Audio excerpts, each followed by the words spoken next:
SNX Marathi, Siddheshwar news express, सत्यासाठी SNX सोबत.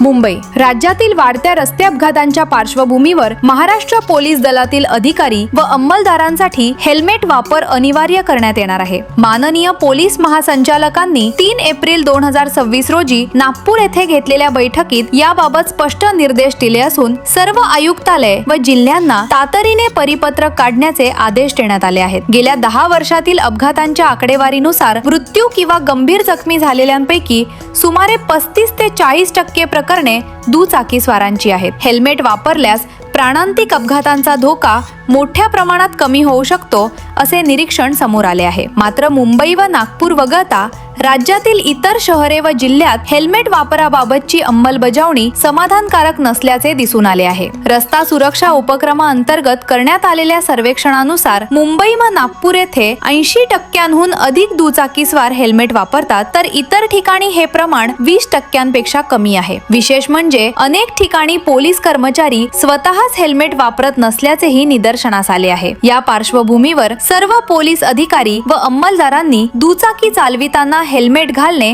सक्तीचे करण्यात आले आहे. मोटार वाहन कायदा कलम 194D नुसार हेल्मेट न वापरणाऱ्यांवर दंडात्मक कारवाई होणार आहे. तसेच हेल्मेट न घातलेल्या पोलीस कर्मचाऱ्यांचे फोटो सोशल मीडियावर आढळल्यास संबंधितांवर दंड वसूल करण्याबरोबरच सेवा पुस्तकात नोंद घेण्याचीही तरतूद करण्यात आली आहे. राज्यात कायद्याची प्रभावी अंमलबजावणी व्हावी यासाठी पोलीस दलाने स्वतःपासून आदर्श घालून देणे आवश्यक असल्याचे या निर्णयातून अधोरेखित झाले आहे.